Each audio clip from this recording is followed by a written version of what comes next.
Welcome to this painting tutorial. I recently posted this Black Phallanx Stormtrooper or Shock Trooper, and the reaction on him was so, and I had mentioned that I could do a tutorial, that I'm now doing a painting tutorial. I hope that I can get close to what I have achieved 2 or 3 years ago on these. The thing with it is that I use a few paints that are out of production at the moment. One is Hormagaunt Purple Citadel Foundation paint. I don't have a replacement for that yet, but I use it very sparsely, so this will probably hold up until the end of time. And one of my main colors among Black Phallanx and other project is the magic Charadon Granite. This is my last pot, but I have come up of a mix that is pretty close to what that color is, at least what goes color-wise, not how the pigments work.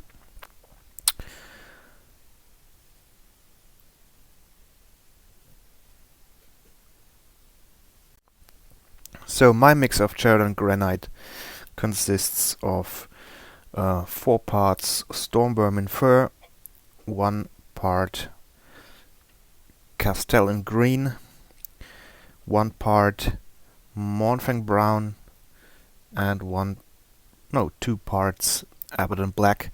You should see it up here. Made some notes. For convenience, I will use for this video the original Charadon Granite.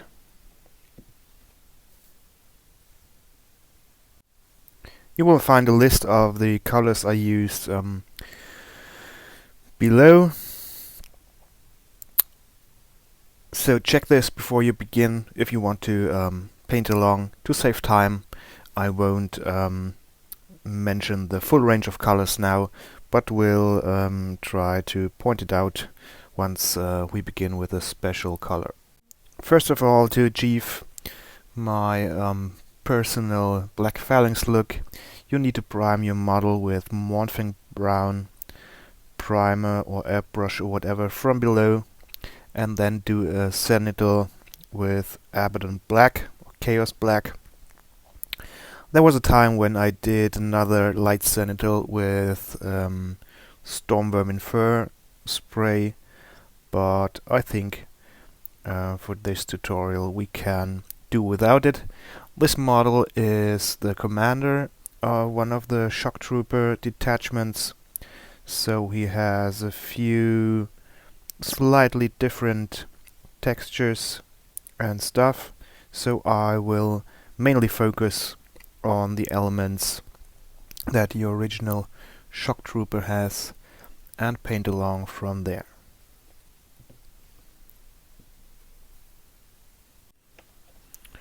For most part of the detailing work, I will probably use a Winsor & Newton Series 7 size 1. I also have a Citadel starter brush from the Warhammer Conquest magazines, which can work quite well for whatever technique you need them. You have to choose the brushes accordingly. And for dry brushing, I use a big, this is a size 8, I usually use a size 10 or even 12 synthetic soft brush. And come to that, we will begin with the dry brushing. You can dry brush using the wet palette, but it will fill up your brush faster than usual with pigments. So I'm doing the really dry variant now, and I'm using Celestra Grey for that step. You can also use Ulthuan Grey, or you can use Grey Seer, whatever you like most. Always test the amount of pigments in your brush on the edge of your either your paint holder or on the base, so that you have a certain amount of pigments on your brush that keep on sticking to the edges and the details of the model and create nice gradients without leaving stripes or an overly much chalky finish to it. In places where the light might fall on the miniature the heaviest, like on the lamp, the face, front of the armor, just go 2 or 3 times over it, so you get that nice satin shine, so to say.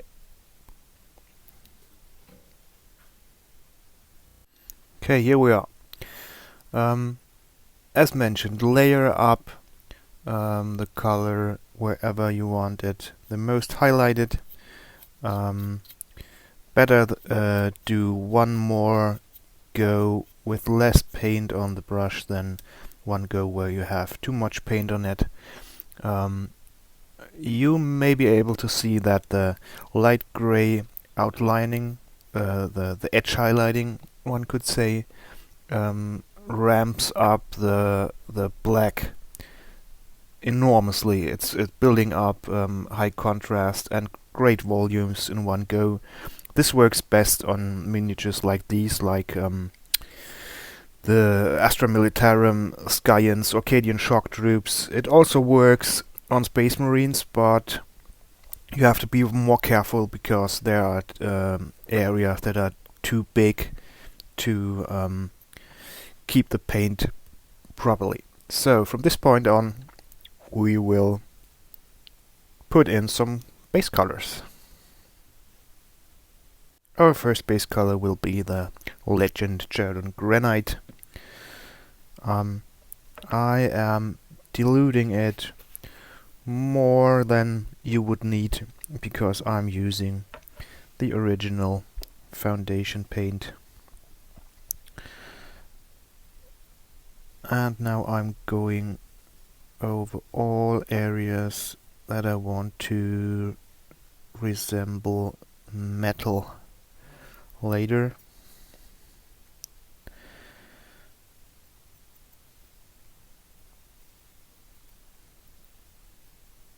Let's see if I can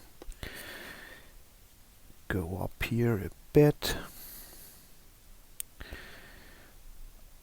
I try to, for once, leave areas black where shadow would fall naturally, and I dilute my paint in a way that my edge highlight still shines through, or at least I try to. I think you might be able to see it. As I want the details on the armor in a slightly more metallic hue than the rest, I also give it a quick coat with Charadon Granite. Only so much that it tints the areas. Don't have to be that neat about it, because we will wash the armor areas later with Abaddon Black. This mentioned Abaddon Black will be the next color we use, I might think, but no, we won't. We will do leather and cloth first. So why not starting with black? Because we will need it later on larger areas. So as said, we're doing cloth and leather. For these dudes, when I want a darker color, I mix with Abaddon Black. When I do want a lighter color for highlights, I mix with Rakarth Flesh, because it has a bit of brown hue to it. Mixing a bit Abaddon Black with Mournfang Brown to get a nice dark base coat onto the boots. I'm using the Citadel beginner brush for this, and again I'm only using an amount of paint that will cover the area but won't obscure my dry brushed edge highlights. This can mean that you have to paint in the middle of the area, like these straps, so that the edge highlight stays free of paint. There's some more straps over here. Should have painted the trousers first, but yeah, here we go. Now tighten up or lighten up a few areas with pure Mournfang.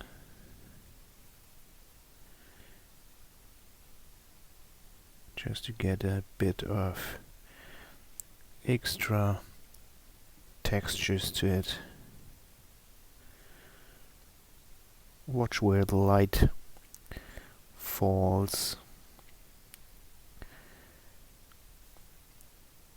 Considering your desktop lamps as light source, and just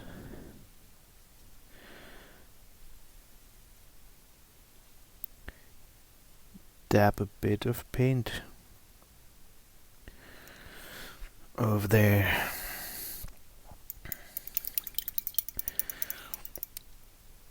You now could go the extra mile and also mix a bit of Rakarth Flesh into the Mournfang. Not too much, because it will look like skin tone. And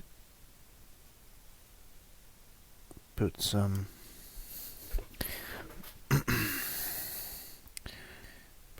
extra textures if you want shiny leather.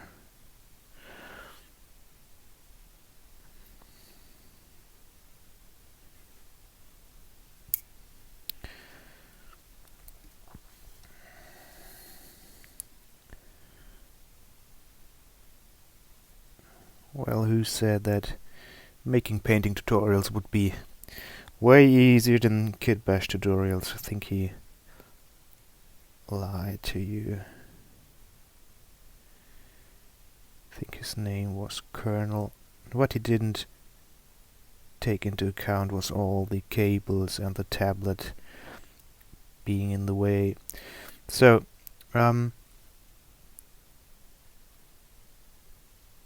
this is extra work I didn't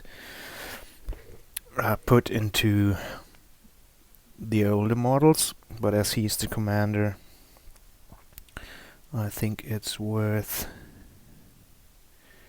the effort.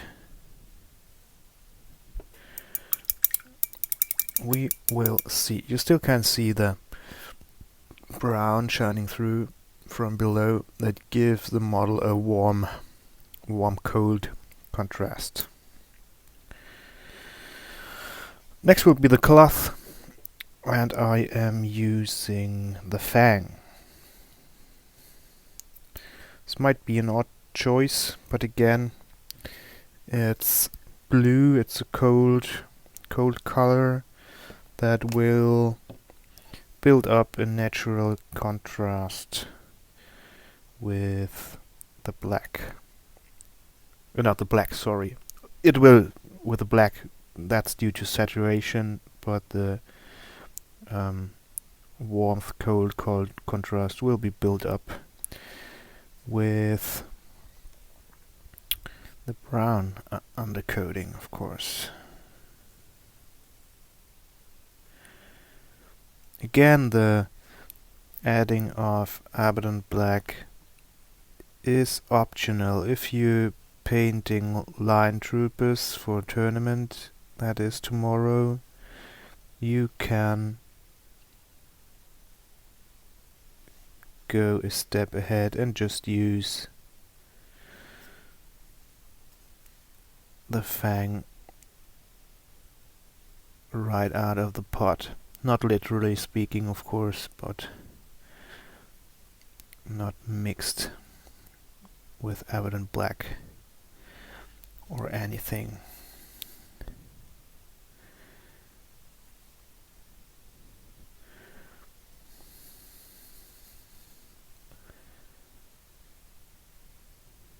I'm sorry, I'm getting away from the camera again. Have to paint at a slight angle.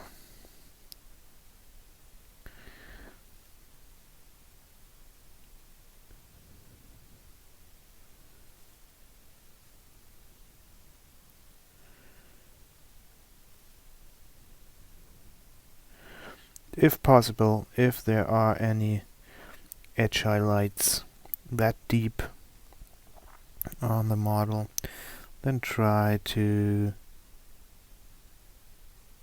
leave them visible.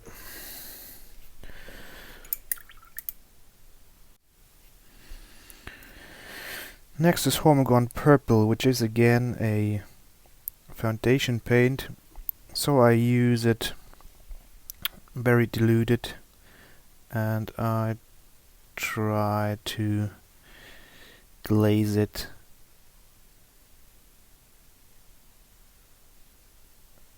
onto the cloth area, going over the higher spots first.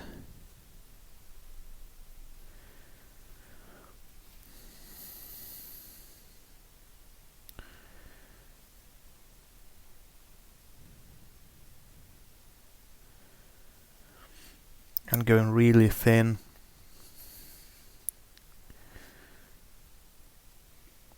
And then doing an additional layer right near, very close to the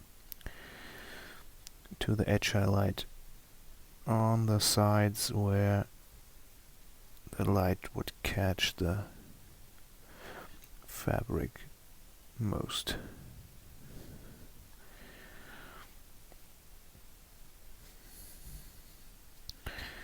Can also add a little bit of texture if you want.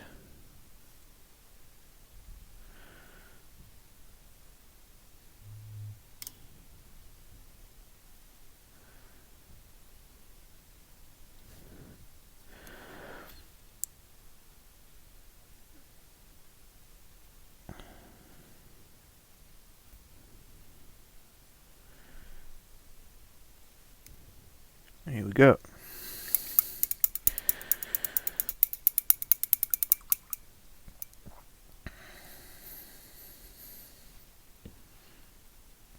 Abaddon Black is next.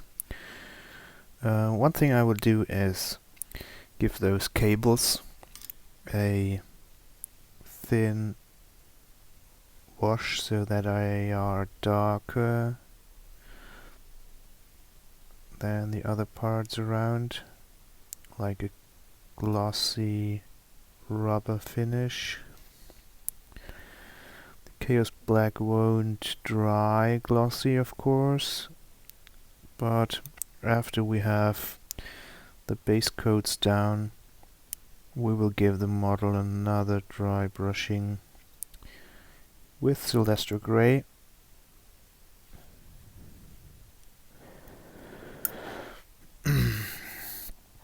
Okay, now we will focus on the armour. Again, glazing the black onto the surfaces, trying to leave our edge highlights intact and trying to go away from the brown undercoating.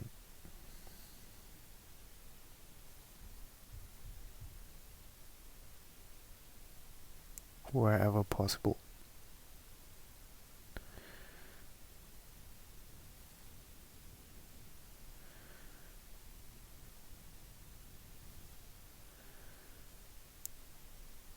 And if needed, we'll do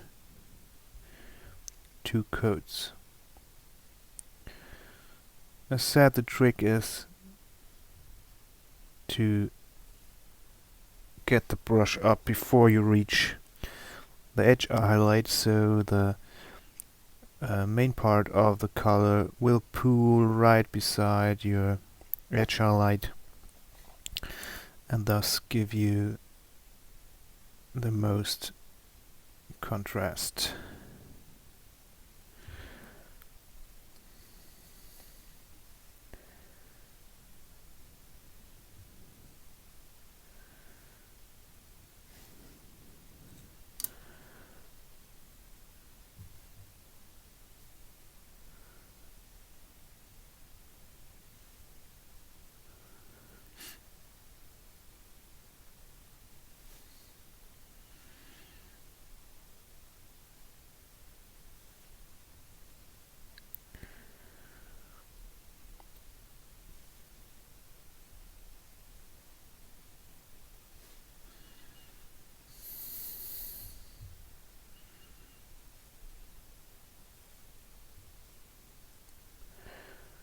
On my bigger models and characters, I use black ink for this step because it adds more depth and you can play around with it a little bit more,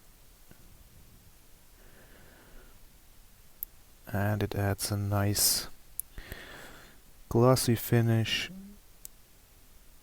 that I don't want to have on those miniatures.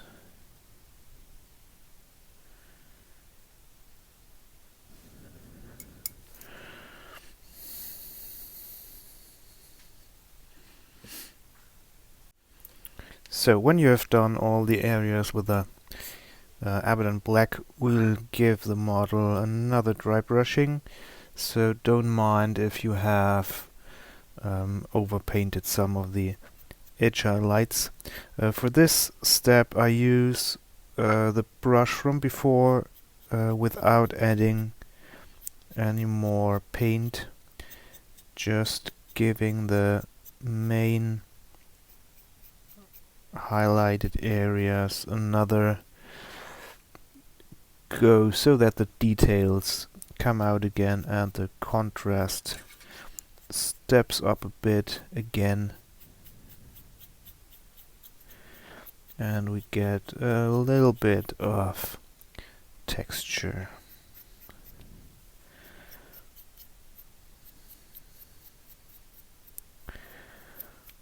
And interest on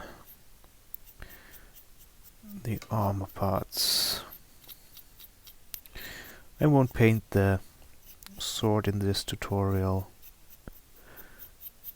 maybe doing that later on. So as you can see, we're pretty much close. What's missing now is a wash with Agrax Earthshade, and then we will apply a weathering with Mournfang Brown. For washing the miniature with Agrax Earthshade, I chose a slightly bigger synthetic brush. Take whatever you want, don't be too small, don't be too big. You want the whole model covered in Agrax, but not in an amount that it will pool overly much. It's more like applied as a filter and to give a bit more contrast to the model again, and smooth out certain areas, connecting the colors. So that should be it. Leave it for a few seconds or minutes, and during that time look where the wash is pooling the heaviest and dab it a bit away so that you don't get an overly flat area in the recesses, but this looks pretty good. Let it dry for a while so that during the next steps we won't mix up the colors. So the Agrax Earthshade is mostly dry. Make sure it is.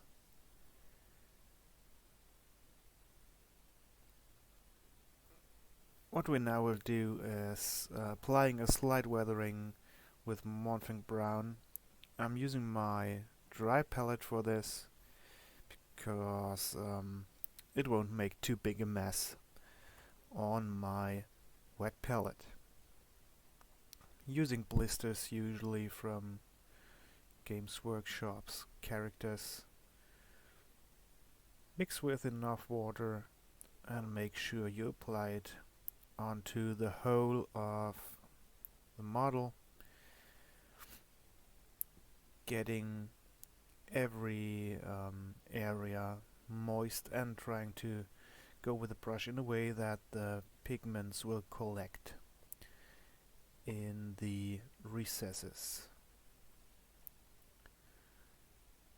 Do a few thin layers rather than applying too much in one go. You can also put it down on the base if you have mixed too much color.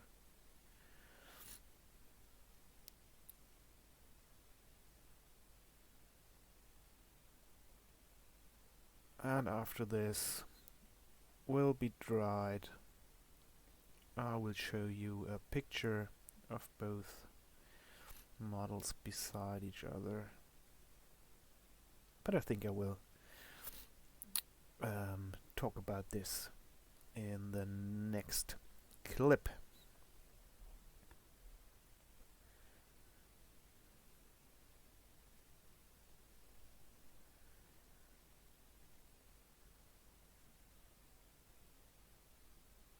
You can see how the Mournfang Brown collects in the recesses. It will look more opaque than it will be in the end.